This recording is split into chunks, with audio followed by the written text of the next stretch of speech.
ওম নমঃ শিবায়। ওম নমঃ শিবায়। হরে কৃষ্ণ। নমস্কার দর্শক মণ্ডলী, আমি শাকনিক ঘোষ, আর আপনারা দেখছেন সনাতন শিব ইউটিউব চ্যানেল। তা বন্ধুরা, আজকের আমাদের আলোচনার বিষয় হলো যে অপরা একাদশী। অপরা একাদশী 2024 কবে পড়েছে, কবে পালন করবেন, এবং এই একাদশীর মাহাত্ম্য, এই একাদশীর দিন কি কি খাবেন, কি কি করবেন এবং কি কি ভুলেও করবেন না।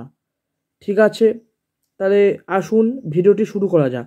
তা ভিডিওটি শুরু করার আগে বলবো যে এই চ্যানেলে বিভিন্ন রকম সনাতনী বিষয়ে ভিডিও আপলোড করা হয়, যেমন বিভিন্ন দেবদেবীর পুজো অর্চনা, বিভিন্ন ব্রত পালন করার পদ্ধতি, এবং বিভিন্ন ব্রতকথা, এবং আধ্যাত্মিক চিন্তাভাবনা, এবং শাস্ত্রীয় জ্ঞান বা সনাতন শাস্ত্রে যে বিষয়গুলি আমাদের উল্লেখ করা হয়েছে সেগুলি এই চ্যানেলের মাধ্যমে আলোচনা করা হয়।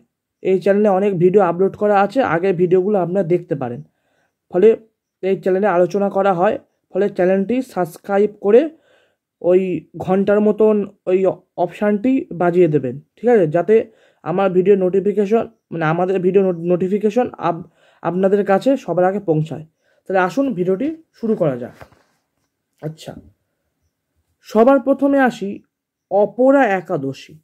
অপরা নামের মধ্যেই এটা লুকিয়ে আছে, অপরা। ঠিক আছে, অপরা একাদশী। ঠিক আছে, তাহলে অপরা একাদশী কবে পড়েছে? ঠিক আছে, আচ্ছা আমি এটা বলছি কিভাবে পালন করতে হয় সেটাও বলে দেবো, কী কী খাবেন সেটাও বলে দেবো। সবাই খাতা পেন দিয়ে নোট করে নেবেন, কারণ পরে নলে ভুলে যাবেন। তাই সবাই খাতা পেন দিয়ে নোট করে দেবেন, একদম সহজ ভাষায় বুঝিয়ে দেবো। ঠিক আছে, কী করবেন কী কী করবেন সহজ ভাষায় বুঝিয়ে দেবো। ভিডিও শেষ পর্যন্ত দেখবেন। অপরা, অপরা একাদশী। ঠিক আছে, অপরা একাদশী কবে পড়েছে, বা অপরা একাদশী তিথিটি কবে, বা কবে আপনারা একাদশী ব্রতটা পালন করবেন, অপরা একাদশী ব্রত আপনারা কবে পালন করবেন, সেই দিনটি হলো 3রা জুন। 3রা জুন 2024। 3রা জুন 2024 সোমবার। সোমবার বা 20 জ্যৈষ্ঠ বা 20 জ্যৈষ্ঠ। ঠিক আছে, আচ্ছা পারণ কবে করবেন? পারণ মানে একাদশী পারণ করবেন, মানে অপরা একাদশী পারণ করবেন 4ঠা জুন। কত? 4ঠা জুন মঙ্গলবার। 4ঠা জুন মঙ্গলবার বা 21শে জ্যৈষ্ঠ বা 21শে জ্যৈষ্ঠ। ঠিক আছে, আর পারণের সময় হলো ভোর 4:49 থেকে, ভোর 4:49 থেকে সকাল 9:19 পর্যন্ত। ঠিক আছে, তাহলে পালনের সময়টা কি বললাম, অনেকটা সময়, প্রায় 5 ঘন্টার কাছাকাছি সময় আছে। ভোর 4:49 থেকে সকাল 9:19 পর্যন্ত, সকাল 9:19 পর্যন্ত। ঠিক আছে, এটা হলো পালনের সময়। ঠিক আছে, তাহলে এইবার বলবো যে মোহিনী একাদশীতে, এইবার বলবো মোহিনী, কেন বলছি, মোহিনী একাদশী তো হয়ে গেল। আচ্ছা, এবার বলবো অপরা একাদশীতে আপনারা কি কি খাবেন। ঠিক আছে, কি কি খাবেন, যেগুলো বলছি সেগুলোই কিন্তু খাবেন, যেগুলো বলছি সেগুলোই খাবেন। মানে এগুলো হয়তো যেগুলো বলছি সেগুলোই খাবেন, বা উল্টো পাল্টা অ্যাড করবেন না ডায়েট লিস্টে, যেগুলো বলছি সেগুলোই খাবেন। ঠিক আছে, তার আগে বলে দিই, একাদশীর আগের দিন বা একাদশীর পরের দিন কোনোভাবেই আমিষ খাবার খাবেন না। একাদশী ব্রতের আগের দিনও আমিষ খাবার খাবেন না, এবং একাদশী ব্রতের পরের দিনও আমিষ খাবার খাবেন না। ঠিক আছে, তাহলে কি কি খাওয়া যাবে, কি কি খাওয়া যাবে আসুন আগে জেনে নিই। খাতা লিখে নিতে পারেন কি কি খাওয়া যাবে। ঠিক আছে, প্রথমত দুধ, আম, কাঁঠাল, লিচু, বেল, মিষ্টি আলু, চীনা বাদাম, কাঠবাদাম এবং কাজু বাদাম। তা কি কি বললাম? দুধ, আম, কাঁঠাল, লিচু, বেল, মিষ্টি আলু, চীনা বাদাম, কাঠবাদাম এবং কাজু বাদাম, এইগুলি খাওয়া যাবে। ঠিক আছে, আচ্ছা, এবার একাদশীতে, এই অপরা একাদশীতে আপনি কি ভোগ বা কোন ধরনের ভোগ ভগবান শ্রীকৃষ্ণকে নিবেদন করবেন? ভগবান শ্রীকৃষ্ণ বলুন, বা আপনার বাড়িতে যদি ইষ্টদেব নারায়ণ হন, নারায়ণকেও নিবেদন করতে পারেন, বা আপনার যে ইষ্টদেব হয় তাকে নিবেদন করতে পারেন। ভগবান শ্রীকৃষ্ণ একাদশীটা কেন বলছি? বিষ্ণু তো একাদশী তো মূলত চালু করছেন তো বিষ্ণু না, চালু বলতে মানে একাদশী দেবীটার যে একাদশী, যেটা একাদশীর শুরুটা আমি পরে অন্য একদিন বলবো, আজকে বলবো না। একাদশীর শুরু যেটা হয়েছিল, একটু ছোট করে বলে দিচ্ছি। যখন বিষ্ণু তপস্যা করছিল, যে জমালয়ে যারা কষ্ট পাচ্ছিল পাপে, ওদের কষ্ট থেকে বিষ্ণু হতাশ হয়ে বসেছিল বা কাঁদছিল, তখন একাদশী নামে একটা দেবী বা অপ্সরা বলতে পারেন, তার নাচে বিষ্ণু সন্তুষ্ট হয় এবং তাকে আশীর্বাদ করে বিষ্ণু বলেছিল যে একাদশী ব্রত পালন করবে সে সর্বপাপ থেকে মুক্তি পাবে। ঠিক আছে, ফলে এই ক্ষেত্রে আমরা শ্রীকৃষ্ণকে একাদশীর প্রধান দেবতা বা শ্রীকৃষ্ণর উদ্দেশ্যে একাদশী ব্রতটা পালন করা হয়। ঠিক আছে, ফলে আপনারা তাহলে কি বলছি, যে এবার যেগুলো বলবো সেরকম ভোগ আপনারা ভগবান শ্রীকৃষ্ণকে নিবেদন করবেন। কি কি ভোগ নিবেদন করবেন আসুন জেনে নিই। সর্বপ্রথম বলবো গোল আলু, মিষ্টি আলু, চাল কুমড়ো, পেঁপে, ঘি বা বাদাম তেল বা সূর্যমুখী তেল দিয়ে রান্না করে ভগবান শ্রীকৃষ্ণকে নিবেদন করবেন। তাহলে কি বললাম? যে গোল আলু, মিষ্টি আলু, চাল কুমড়ো এবং পেঁপে, ঘি বা বাদাম তেল বা সূর্যমুখী তেল দিয়ে রান্না করে ভগবান কৃষ্ণকে উৎসর্গ করবেন। ঠিক আছে, তাহলে বুঝতে পেরেছেন আশা করি। আচ্ছা, এবার বলবো অপরা একাদশীর দিন কি কি করবেন।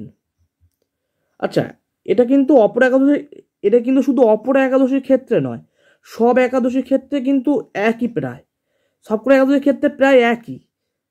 কয়েকটা আছে যেটা একটুখানি মানে অন্য একটু বিধিনিষেধ আছে, সব একাদশীর ক্ষেত্রে প্রায় সেম টু সেম। কি করবেন?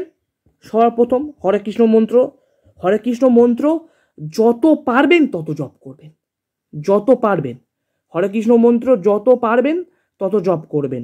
ঠিক আছে, ব্রত তো রাখছেনই এবং অপরা একাদশীর ব্রত কথা শ্রবণ করবেন।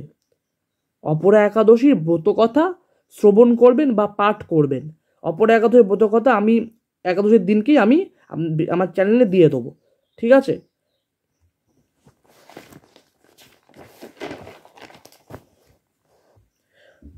আছে, এবার এই দিনে অপরা একাদশীর দিনে কি করবেন? ভাগবত পাঠ করবেন, মানে বা গীতা পাঠ করবেন, ভাগবত পাঠ বা গীতা পাঠ করবেন।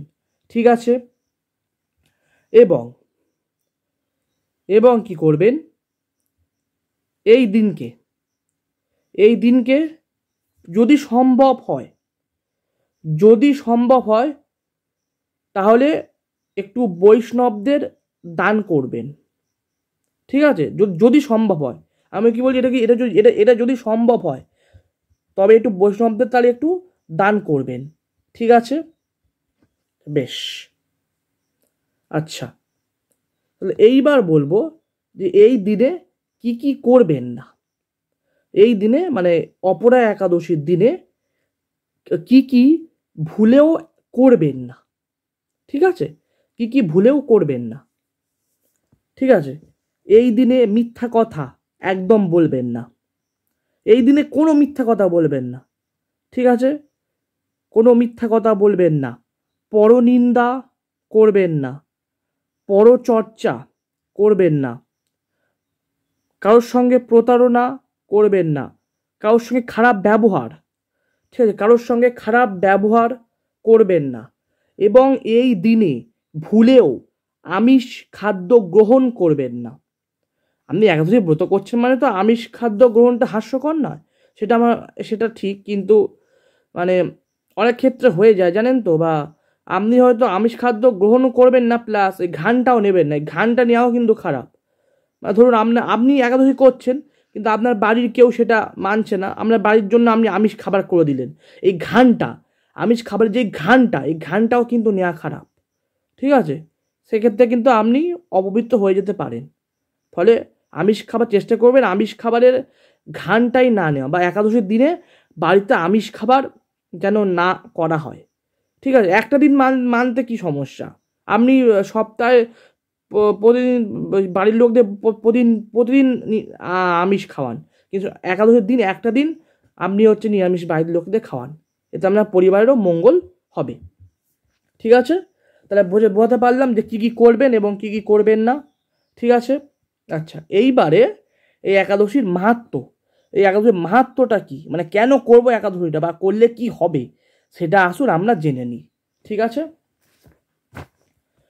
ব্রহ্মাণ্ড পুরাণে মহারাজ যুধিষ্ঠির ভগবান শ্রীকৃষ্ণকে জিজ্ঞেস করলেন, জ্যৈষ্ঠ মাসের একাদশীর নাম কি এবং তার মাহাত্ম্য কি, অর্থাৎ তা করলে ভক্তদের কি লাভ হয় বা কি ফল পাওয়া যায়। তখন ভগবান শ্রীকৃষ্ণ বললেন, হে মহারাজ যুধিষ্ঠির, আপনি মানুষের কল্যাণার্থে একটি খুবই ভালো প্রশ্ন করেছেন।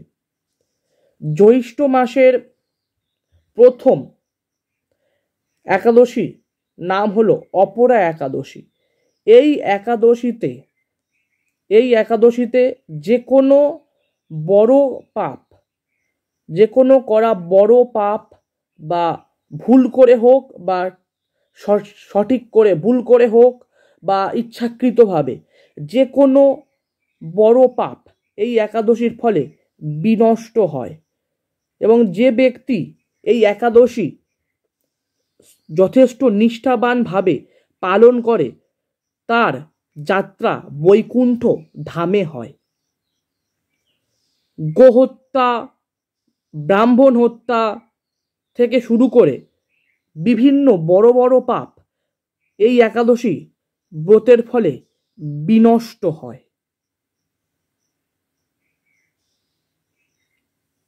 এবং এই একাদশীর ফলে পুনর্জন্ম আর হয় না। এই একাদশী ব্রত করলে পুনর্জন্ম সেই ব্যক্তির আর হয় না, চিরকালই বৈকুণ্ঠ ধামে থেকে যেতে হয়। এই ছিল অপরা একাদশীর মাহাত্ম্য। আমি একটা কথা বলে দিই, মাহাত্ম্য আর ব্রত কথা দুটো কিন্তু এক নয়। মাহাত্ম্য মানে এইটা করলে কি লাভ হবে বা এটা করলে ফল কি হবে, এটা কিন্তু মাহাত্ম্য, ঠিক আছে? আর ব্রত কথা মানে কি? ব্রত কথা মানে এই ব্রতটা, মানে সম্পূর্ণ কাহিনীটা, মানে এই ব্রতটা কিভাবে চালু হলো, কিভাবে চালু হলো। তো বলে মা তো ব্রত কথাটা এক করবে না, ব্রত কথাটা আমি একাদশীর দিনেই দিয়ে দেবো, আর নইলে আমি অন্য সময় দেখছি কবে ছাড়তে পারি। কারণ মা তো একাদশীর দিনে তো আমার ভিডিও ছাড়া সম্ভব হয় না, কারণ আমার দাদু একজন বৈষ্ণব। ফলে আপনারা জানেন, আমি আগে ভিডিওতে আমি বলেছিলাম, ঠিক আছে? তো সেক্ষেত্রে একাদশীর দিনে হয়তো সম্ভব হবে না, তার আগের দিন বা তার পরের দিন দেবো। তার আগের দিনই দেবো, পরের দিন দিলে তো কোনো লাভ নেই। তার আগের দিনই দেবো, বা একাদশীর দিনকে ভোরের বেলায় দেবো, ঠিক আছে? ফলে কোনো সমস্যা নেই। তাহলে আশা করি আমি আপনাদেরকে A to Z বোঝাতে পেরেছি, ঠিক আছে? যেগুলো বললাম সেগুলোই খাবেন, যেগুলো বললাম সেগুলোই শুধু খাবেন, যেগুলো বললাম সেগুলোই ঠাকুরকে ভোগ দেবেন, ঠিক আছে? কোনো যেন অনাচার না হয়, কোনো যেন অনাচার বা অবিচার বা কোনো কিছু অনাচার না হয় ঠাকুরের ক্ষেত্রে, ঠিক আছে? একাদশীতে যদি অনাচার হয়ে যায় তাহলে কিন্তু পাপ কমার জায়গায় পাপ বাড়তে পারে, ফলে কোনো রকম অনাচার আপনারা করবেন না, ঠিক আছে? আর অনেকের ক্ষেত্রে একটা প্রশ্ন থাকে, নির্জলা থাকা ভালো নাকি এমনি মানে আমরা খেয়ে করতে পারি? দেখুন, নির্জলা থাকা প্রত্যেকের পক্ষে সম্ভব নয়, ঠিক আছে? আর কয়েকটা একাদশী আছে যেটা নির্জলা করার বিধান আছে, যেমন পান্ডুয়া একাদশী, এটা কিন্তু নির্জলা করার বিধান আছে, ঠিক আছে? ফলে এই একাদশীটা নির্জলা করার কোনো বিধান নেই, ফলে আপনি নির্জলা পারলে করতে পারেন নির্জলা, এবং আপনি খেয়ে যে খাবারগুলো বললাম সেই খাবারগুলো খেয়েও করতে পারেন, কোনো সমস্যা নেই, ঠিক আছে? তাহলে আশা করি আমি আপনাদেরকে সহজ ভাষায় বোঝাতে পেরেছি, ঠিক আছে? ভিডিওটি ভালো লাগলে একটি লাইক করবেন এবং চ্যানেলে নতুন হলে চ্যানেলটি সাবস্ক্রাইব করে ওই ঘন্টার মতন এটা বাজিয়ে দেবেন, যাতে আমার ভিডিও নোটিফিকেশন সবার আগে আপনাদের কাছে পৌঁছায়। সবাই ভালো থাকবেন, সবাই সুস্থ থাকবেন। ওম নমঃ শিবায়, হরে কৃষ্ণ। এবং এই ভিডিওটি আপনার বন্ধুবান্ধবদের শেয়ার করবেন, যাতে তারাও এই একাদশীর ব্যাপারে জানতে পারে এবং যাতে সেই একাদশী করে, ঠিক আছে? ওম নমঃ শিবায়, হরে কৃষ্ণ। দেখার জন্য ধন্যবাদ।